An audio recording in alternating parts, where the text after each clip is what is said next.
Visite à la librairie Pauline. Visite à la librairie Pauline est une présentation des œuvres éditées chez les éditions Pauline. Bible, liturgie, formation humaine et spiritualité. Notre apostolat consiste donc à donner à l'humanité Jésus-Christ qui est voix, vérité et vie par le moyen des communications sociales. Une émission produite par les Sœurs Filles de Saint-Paul et ses collaborateurs. Réalisation Yves Adaï. Auditeurs, auditrices, bonjour ou bonsoir de partout où vous nous suivez. Moi, c'est la sœur Évangéline. Avec l'équipe de la librairie, nous avons la joie d'accueillir les élèves de l'école Saint-André pour une visite guidée.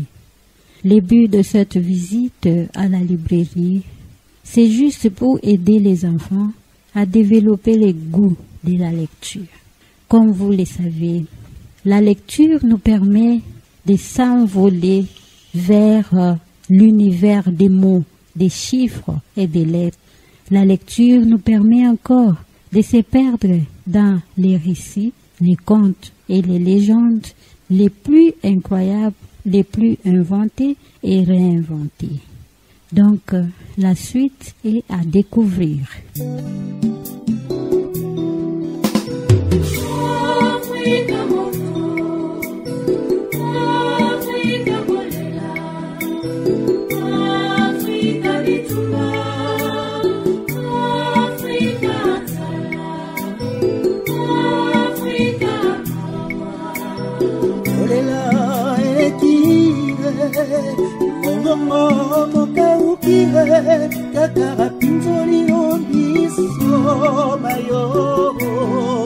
Africa mawa, Africa moto, Africa kolela o, Africa bituma, Africa nzala, motema mwayo mopaswani, obangisaki mabele, bana bayo mokora esengo. Africa mama, Africa mama, Africa kolela o, Africa bituma, Africa mawa, Karabayo bati moto, onako ya yo Africa, bawelani welani nani la boma moto, Africa hello, Africa hello, Africa kolela o, Africa bituma o, Africa hanzala o. Soyez la bienvenue à la librairie Pauline. C'est la librairie Pauline qui vous accueille avec joie pour votre visite guidée à la librairie Pauline. Nous accueillons Madame Boubou Martine. Nous accueillons Madame Martine. Un bon pour elle. Madame Martine vous a préparé, n'est-ce pas? Et vous a donné des réponses tout en disant... Vous partez à la librairie Pauline, là-bas on va vous poser des petites questions et puis madame vous a donné des réponses, n'est-ce pas? Elle vous a donné des réponses, hein? Qu'est-ce qu'elle a dit? Elle a dit vous partez à la librairie Pauline et il y aura quoi? On va vous expliquer un livre, n'est-ce pas? Que ça sera un livre de contes. Un bon pour lui parce que lui s'est rappelé très bien qu'aujourd'hui vous allez visiter la librairie et de là on vous expliquera un livre de contes. Qui est la déléguée ou les délégués de classe? C'est qui? Ah, la déléguée en face de moi. Comment tu t'appelles? Konaté Zenab Noura.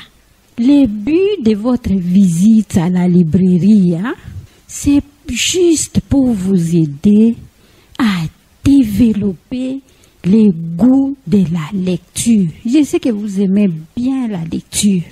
Hein? La lecture que vous aimez là.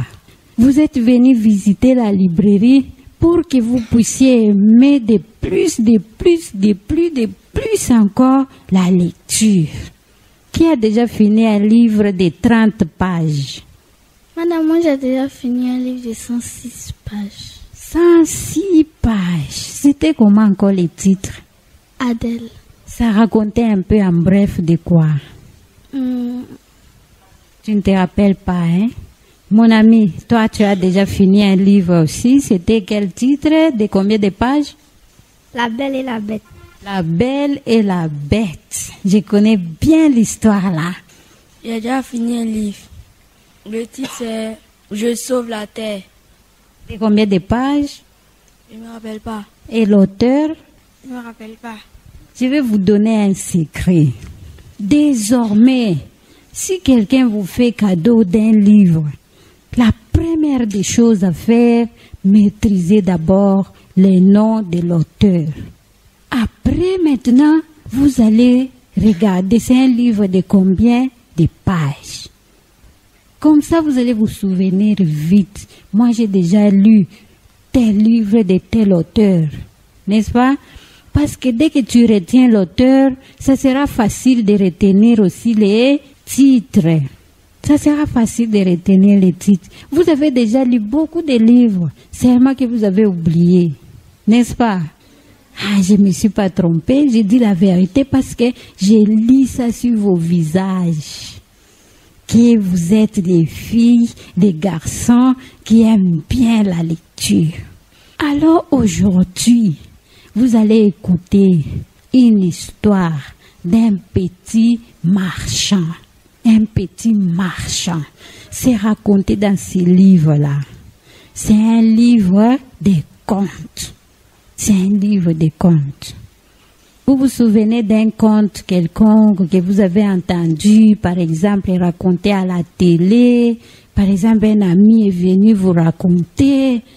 Vous vous souvenez, vous vous rappelez? Pas encore, même pas à la télé. Vous savez d'abord un conte là, ça signifie quoi? C'est difficile un conte. Si vous attendez que mon ami vienne, je vais te raconter, hein? J'avais un livre de contes entre mes mains. Viens, et l'histoire là, raconter c'est comme ça, c'est comme ça. Donc un conte, si vous attendez un conte, une légende, ça veut dire tout simplement, donc en bref, que ça peut être une histoire vraie, une histoire racontée, hein, qui peut être vraie ou fausse. C'est difficile. C'est très facile, hein? Un conte, c'est une histoire qui peut être vraie ou fausse. C'est quoi un conte? Un conte, c'est une histoire qui peut être vraie ou fausse. Un bon pour elle. C'est quoi un conte? Un conte est une histoire qui peut être vraie ou fausse. Voilà. Oui, mon ami. Un conte est une histoire qui peut être vraie ou fausse. Ou fausse. Voilà. Quand on lit les histoires, hein, quand on a l'habitude de lire les histoires, ces histoires-là nous aident à développer notre mémoire.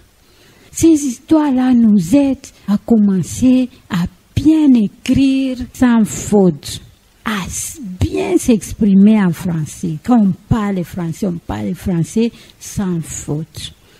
Hein? Quand vous lisez beaucoup les histoires. Alors, je vais vous provoquer avec une petite question.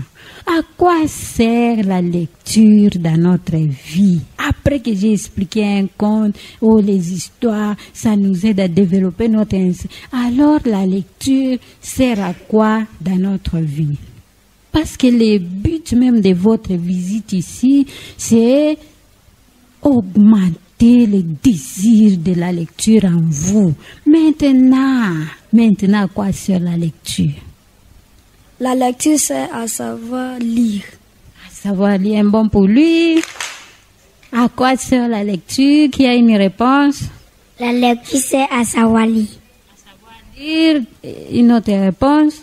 La lecture sert à savoir lire. Savoir lire. La lecture sert à savoir bien exprimer les mots. Bien s'exprimer en français, à écrire correctement et à faire quoi encore? La lecture sert à développer notre tête. À développer notre intelligence et encore? À écrire. À écrire sans faute. À comprendre la vie. À bien comprendre la vie. Vous savez ce qu'il vient de dire là? Quand on lit beaucoup, hein, on se connecte au monde. Vous savez hein, ce qu'il vient de dire là? La lecture nous ouvre au monde. Est-ce vrai ce qu'il vient de dire? Vous êtes d'accord avec lui? C'est ça. La lecture nous ouvre au monde. Et toi? La lecture nous permet de connaître de nouveaux mots. De connaître les nouveaux mots. Raison pour laquelle il y a des dictionnaires. Quand tu prends un dictionnaire, tu cherches à comprendre la signification d'un mot. Ça sert encore à quoi? La lecture sert à lire et à écrire bien. Bien écrire, à écrire sans faute.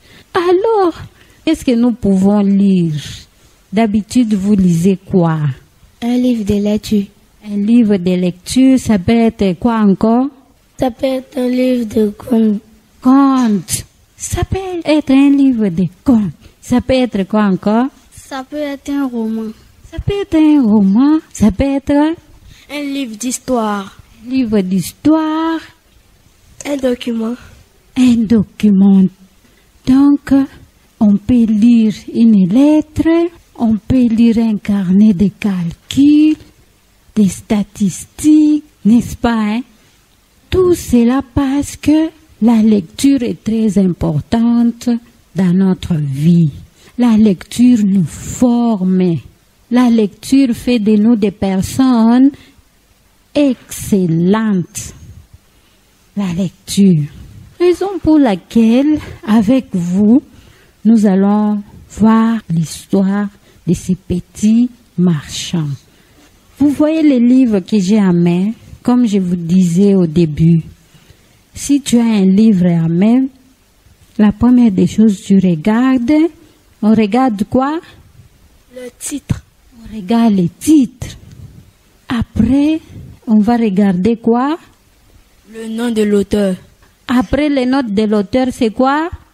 On va compter les pages. Les livres à combien de pages? Pour vous aider à vous souvenir, oh, j'ai déjà lu tel livre. En premier lieu, d'abord, il faut maîtriser ça. Parce que si quelqu'un te pose la question, Brice, et toi, tu as déjà lu ce livre-là?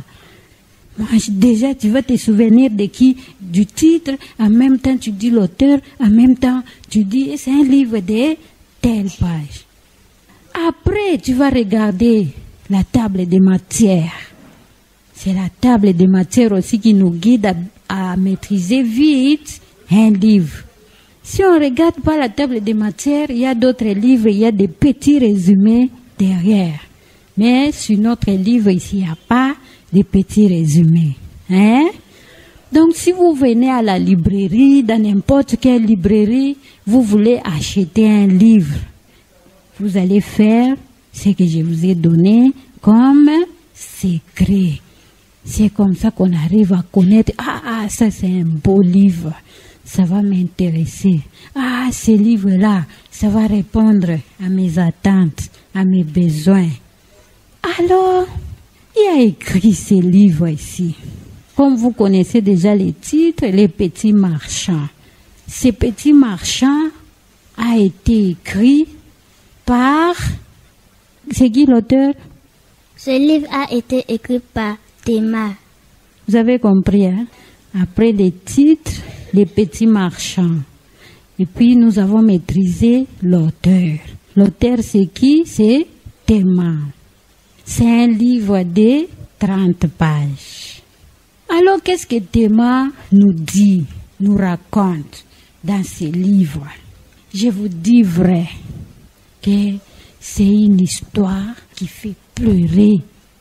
Mais à la fin, ça donne beaucoup de leçons, beaucoup de joie. Tu as déjà lu ça, hein? Il y avait déjà lu quand j'avais 27. Il y a longtemps, hein? Alors je vais vous raconter. Qu'est-ce que Théma nous dit? Ça, c'est un livre qui a seulement une histoire. Il n'y a pas d'autre conte. Alors Théma nous raconte. Il nous raconte cette histoire pour que nous puissions à la fin tirer des leçons morales aussi pour notre vie. Il nous raconte cette histoire pour que nous puissions voir, nous aussi dans notre vie, qu'est-ce que nous pouvons commencer à faire, à aider les autres, comment agir dans notre vie. Alors il nous dit ceci. Il y avait une famille très unie. C'était composé de papa, maman et 2 enfants. Les 2 enfants, tous les 2 garçons. Alors, c'était une famille pauvre qui se recherchait vraiment. Pour manger vraiment dans la journée comme ça, il faut que papa puisse aller vendre quelque chose, soit de l'eau, soit quelque chose de petit, pour trouver quelque chose à venir nourrir sa famille. Alors, une fois, le papa s'est décidé d'aller, par exemple, à San Pedro là-bas. Vous connaissez, hein? Voilà, je suis contente comme vous connaissez. Mais le papa s'est décidé d'aller à San Pedro là-bas, hein? Pour aller vendre une petite chose et puis revenir ici à Abidjan pour retrouver sa petite famille et les nourrir. C'était comme ça. Alors, c'était une fois son petit garçon, son fils aîné, répondait au nom de Christ. Et puis il était intelligent à l'école. Il était très intelligent. C'était un garçon vraiment ordonné, un garçon sage, intelligent. Le papa voulait que son fils Christ ou Christian puisse bien étudier. Mais ce qui empêchait, c'était quoi? C'était l'argent. Les moyens pour payer ses études, il n'y en avait pas. Comme je vous disais au début que c'est une histoire qui va vous faire pleurer, c'est une histoire triste. En même temps, c'est une belle histoire parce qu'on doit tenir des leçons. Alors, imaginez-vous, Christian est parti à l'école. Il arrive à l'école, ses amis étaient en train de composer, mais lui était renvoyé parce qu'il n'avait pas payé les frais. Lorsque Christian est retourné à la maison, il a dit à son papa, « Papa, moi là, je n'ai pas composé aujourd'hui parce que je n'ai pas encore payé les frais scolaires. » Son papa a dit à son fils que nous devons aller à San Pedro. On va quitter Abidjan ici pour aller à San Pedro, arriver là-bas, faire un peu du commerce. Pour que si on trouve un peu l'argent, je vais faire quoi? Je vais venir payer les études pour toi. Le pauvre Christian a arrêté les études.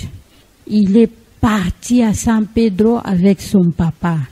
Arrivé à San Pedro, par malheur, je vais vous dire, une semaine après avoir beaucoup travaillé, la guerre a éclaté à San Pedro. La guerre a éclaté vraiment comme ça à San Pedro. Lorsque la guerre a commencé à San Pedro là, son papa a dit à son fils, « Et mon fils, demain très tôt matin, on va faire quoi? On va faire vite pour retourner à Abidjan. » Lorsqu'ils se sont engagés en route pour retourner à Abidjan, en route, le papa a été attaqué par les militaires. Et le papa de Christian est mort sur place. Imaginez-vous. Le papa est mort sur place. Christian se retrouve seul à San Pedro. Christian ne savait même pas où aller se réfugier. La nuit arrive. Christian va faire quoi? Christian devait se débrouiller pour enterrer son papa à San Pedro. L'épée d'argent qu'ils avaient, il a enterré son papa. C'est l'auteur qui nous raconte ici dans son histoire. Hein? C'est tout ce qui est écrit dans ces livres ici. Donc, le petit Christian là, il a enterré son papa. avec les peu d'argent qu'ils avaient vendu, ils ont gagné là. Il a tout fini. La nuit arrive, il va dormir où? Il va manger où? Les chrétiens commençaient à se balader sur la route. En même temps, la maman à Abidjan n'avait aucune nouvelle de son mari et des chrétiens qui étaient partis à San Pedro. Or que le papa est déjà mort. Christian commence à mendier sur la route. Il commençait à mendier, Par malheur, il raconte un enfant de la rue. Il vivait au marché, il n'avait pas aussi de maison comme ça. Il appelle les pauvres Christians, viens, je vais t'aider. Aider Christian dans le mauvais sens. Il commence à dire à Christian, tu vas commencer à faire quoi? À aller voler. Si tu pars, tu voles là-bas et tu vas commencer à nous amener à faire quoi? À manger. Imaginez-vous l'histoire triste, hein? Christian qui était intelligent comme ça aux études. Parce qu'il n'avait pas de moyens pour payer les études, il est allé chercher l'argent là-bas à San Pedro. Arrivé à San Pedro, par accident ou à cause de la guerre là, le papa est mort. Christian se retrouve sur la route. Christian, il commence à mendier pour trouver à manger. Imaginez-vous maintenant comment Christian s'est retrouvé à la fin pour retourner à Abidjan. Imaginez-vous, l'histoire continue. Nous continuons. C'est triste, n'est-ce pas? Je vois mon ami ici qui commence à pleurer. On pleure pas. On pleure pas, on a dit les contes, c'est quoi? C'est une histoire qui peut être vraie ou... C'est ça. Donc c'est un conte. C'est l'auteur qui nous raconte. Il nous raconte l'histoire de Christian. Christian qui était intelligent se retrouve où? Dans la rue. Il se retrouve dans la rue. Il commence à mendier. Mais lorsque son ami lui propose de commencer à aller voler, Christian a dit non. Moi, je ne peux jamais aller voler. Je préfère mourir de faim au lieu d'aller voler. Alors, une fois, Christian a eu le courage. Il est allé rencontrer une dame dans une boutique. Il a raconté son histoire à la dame qui était dans la boutique. Il a dit, madame, donc Christian ce jour-là, il était vraiment dans les larmes.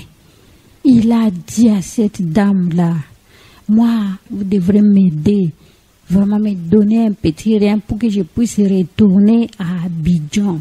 Moi, je suis venu ici à San Pedro pour chercher du commerce à faire avec mon papa. Mais la guerre qui a été éclatée, telle date, tel jour, a fait que mon papa n'est plus. Mon papa est mort. Et moi, je me retrouve dans la rue comme ça. Pouvez-vous m'aider à faire quoi? À retourner à Abidjan, aller retrouver ma maman. Et mon petit frère me manque. Son petit frère s'appelait Pierre. Vous avez compris? Ça vous a donné envie de lire ces livres, n'est-ce pas? Ça vous a donné envie? Toi aussi, tu as... Oui, madame. C'est l'histoire que Théma nous raconte ici. L'histoire des chrétiens. Alors, heureusement, la dame avait un bon cœur. La dame a eu pitié des chrétiens. Il a eu pitié des chrétiens. Il a pris Christian chez elle. Après, il a aidé Christian avec un peu d'argent. Il a dit, je vais trouver une personne de ta région. Donc, tu vas voyager avec cette personne jusqu'à Abidjan. C'est cette dame-là qui a aidé Christian. Il a trouvé un monsieur qui était bon, gentil. Ils ont voyagé jusqu'à Abidjan. Il a accompagné Christian jusqu'à sa maison. Christian a rencontré sa maman et Christian a rencontré son petit frère. C'est comme ça que Christian est retourné à la maison. Christian est retourné à Abidjan. Vous avez compris au moins l'histoire de Christian.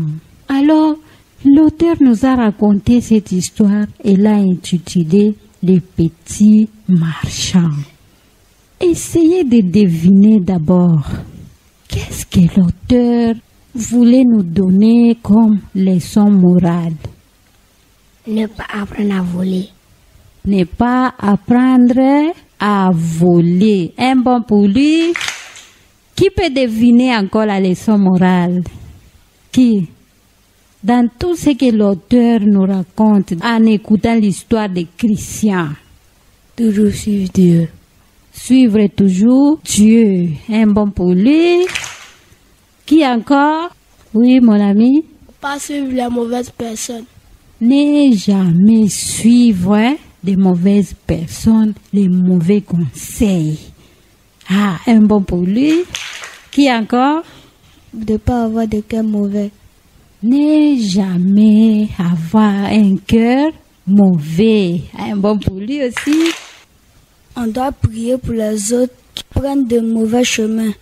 Ce qu'il a dit là, c'est aussi capital. Si Christian ne priait pas, si Christian venait d'une famille païenne, il allait suivre les conseils de l'autre qui lui disait, viens, tu vas commencer à voler avec nous pour que tu te trouves à manger, n'est-ce pas? Ne jamais suivre les mauvais conseils, mais surtout, prier pour ces personnes-là. Tu as trouvé un manger, c'est un bon pour lui. Qui encore? Écoutez les parents. Écoutez aussi les conseils des parents. Très capital. Très capital.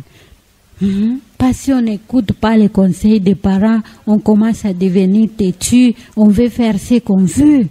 Tu vois, hein, je suis contente que vous trouvez vraiment les mots justes. Ah, qui encore? Parce que Dieu va nous envoyer une personne de bon cœur pour nous aider. On va aussi sauver la personne, on va trouver la personne qui peut venir à notre rencontre. Qui encore? Les filles. Ne pas mentir.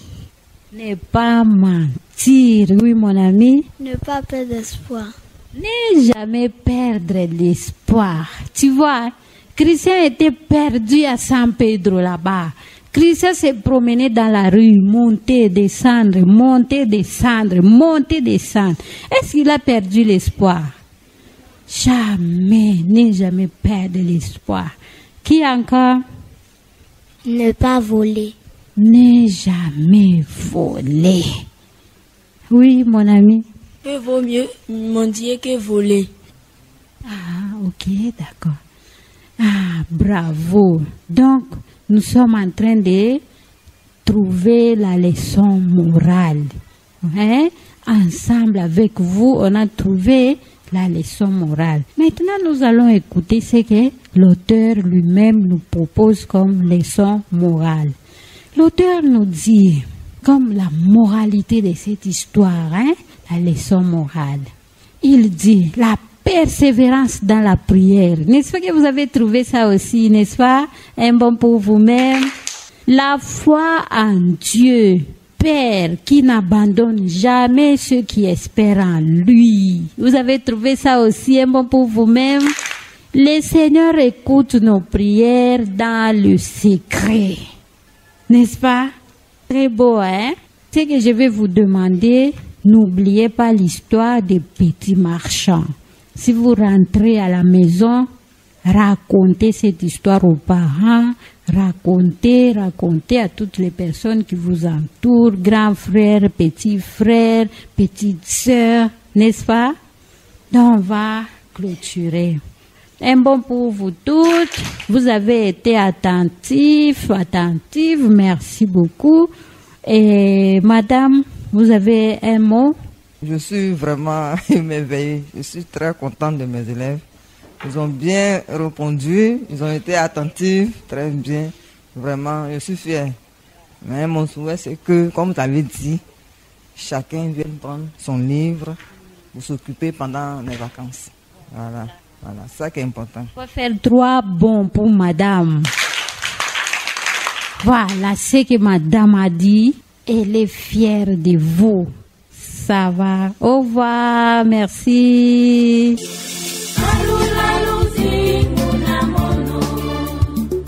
Mungu yamepesa manata à la librairie Pauline. Visite à la librairie Pauline est une présentation des œuvres éditées chez les éditions Pauline. Bible, liturgie, formation humaine et spiritualité. Notre apostolat consiste donc à donner à l'humanité Jésus-Christ qui est voix, vérité et vie par le moyen des communications sociales. Une émission produite par les Sœurs Filles de Saint-Paul et ses collaborateurs. Réalisation Yves Adaï.